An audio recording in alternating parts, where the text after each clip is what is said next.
Renuévame, Señor Jesús,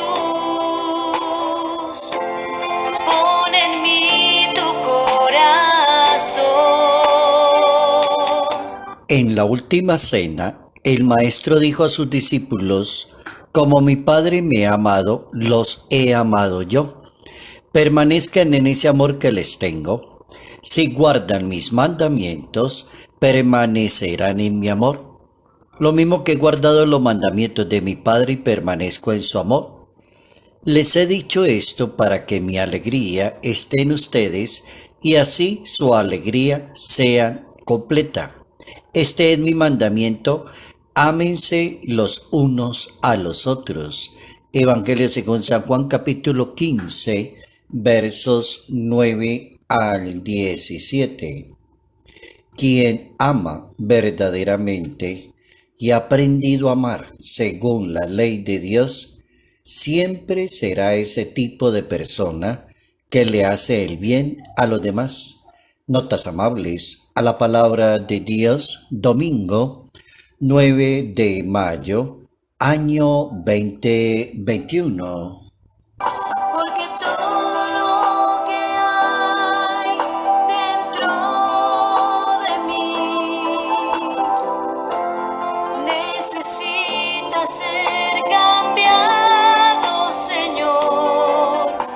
Ese capítulo 15, a partir del verso 9 en adelante, propone el pensamiento célebre de Jesús de Nazaret. El pensamiento célebre de Dios, la base y el fundamento para la perfección humana, que se llama aprender a amar. ¿Cuántas personas se han equivocado en la historia creyendo que aman y le hacen tanto mal a las demás personas? ¿O cuántas personas creyendo que aman, utilizan y manipulan a las demás personas?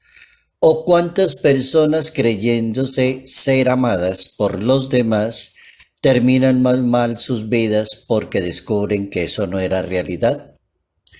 Este domingo es el día especial para pedirle a Dios esa gracia tan especial, aprender de su santa palabra y de su santo evangelio.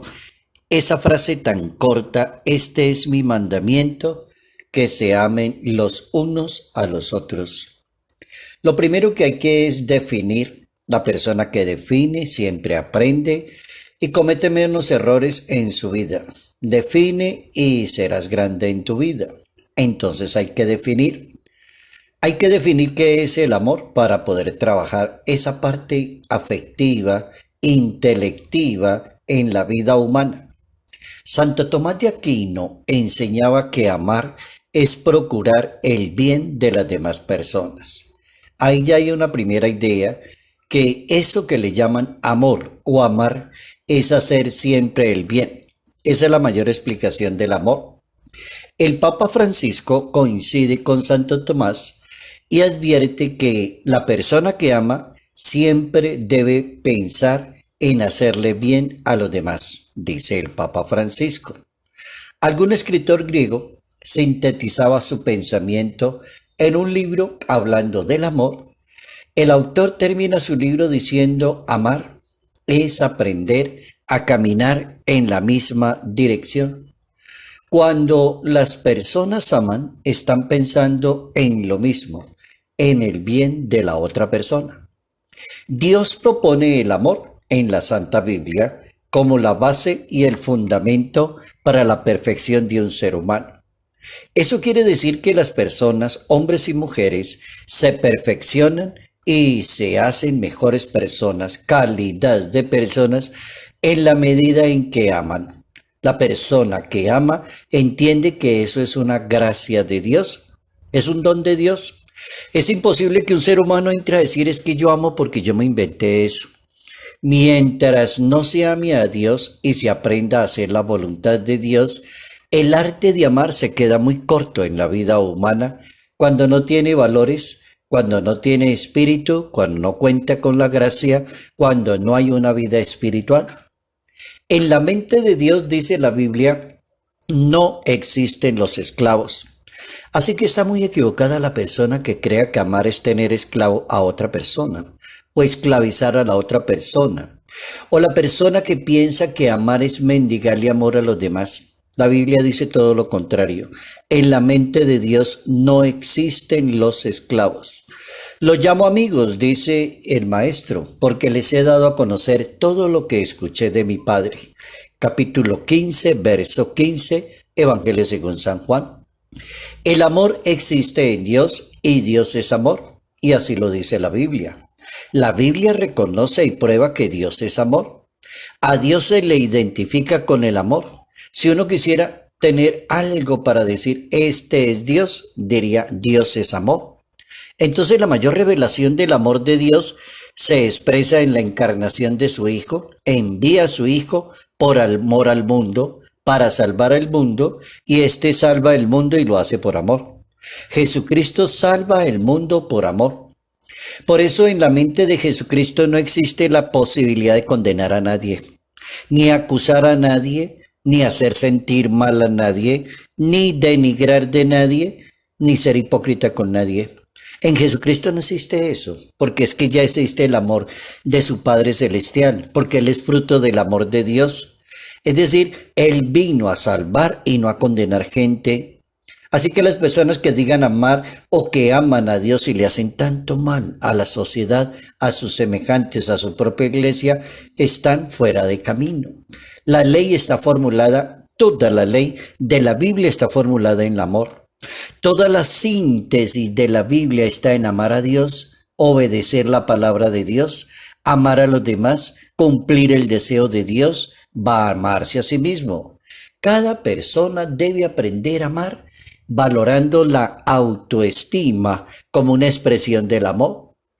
El Papa emérito Benedicto XVI propone al mundo detenerse por un momento a pensar en el amor a los demás. Escribió una carta encíclica en el año 2005 y la carta se llama Deus Caritas Est. Y ese Deus Caritas Est, Dios es amor. Eso es Dios, Dios es caridad. El amor se expresa en la caridad. La persona que ama siente caridad, le sirve a las demás personas. Dios no las utiliza. Dios es amor, dice el Papa, y quien permanece en el amor permanece en Dios. Entra la unidad perfecta, decía el Papa emérito. La caridad es una prioridad de las personas que aman, y mientras tengamos la oportunidad de hacerle el bien a los demás, estamos demostrando que amamos a Dios, decía el Papa emérito Benedicto XVI. Para ser un buen pastor de almas, se necesita amar. ¿Quiénes son los pastores de almas? Los sacerdotes. Nosotros, los sacerdotes, somos pastores de almas, elegidos por Dios para cumplir esa misión. Hay un obispo que es administrador apostólico en la diócesis de Cúcuta, en Colombia. Escribió hace poco un buen artículo acerca del amor. Y ese título, ese artículo le colocó: para ser un buen pastor se necesita amar. Para ser un buen sacerdote, un buen curita, hay que amar. Dice el señor obispo José Libardo Garcés que el único camino para ser un buen pastor al estilo de Jesús es amar. Porque la persona que ama escucha, conoce, cuida y llega a dar la vida por lo que ama, y así lo hizo Jesús de Nazaret. Y así se lo hizo saber a San Pedro, a quien pone de pastor al frente a su rebaño. A Jesucristo se le ocurre preguntarle al que va a quedar al frente de la Iglesia Católica, que se llama San Pedro: Simón, hijo de Juan, ¿tú me amas? ¿Me amas más que a estos? Y él le responde: sí, Señor, tú sabes que te quiero. Y él le dice: ¿cómo se ama? Apacienta mis corderos. Eso es amar. Así que el que quiera ser un buen pastor debe vivir en la gratuidad, decía el Papa Francisco en su carta encíclica Fratelli Tutti, en el numeral 140. Decía el Papa Francisco: quien no vive la gratuidad fraterna convierte su existencia en un comercio, está siempre midiendo lo que da y lo que recibe a cambio de los demás. Eso no es amar. Una persona no puede decir que ama porque le estoy sacando plata a esta persona, que ama porque utilizo a esta persona económicamente. Decía el Papa Francisco, quien ama debe aprender a vivir de la gratuidad. Hemos aprendido una buena lección en el día de hoy y una lección de esas muy buenas para darle gracias a Dios por la excelente lección que nos ha permitido aprender sobre el arte de amar y aprender a vivir en comunidad con los demás amando. Señor, que permanezcamos siempre unidos a ti, que podamos siempre amar como tú nos das el ejemplo de amar siempre a los demás. Porque todo lo que hay dentro de mi corazón. Salud, paz y bendición. Bendición en el nombre del Padre, del Hijo y del Espíritu Santo. Padre Jairo Yate Ramírez, Arquidiócesis de Ibagué. Necesita más.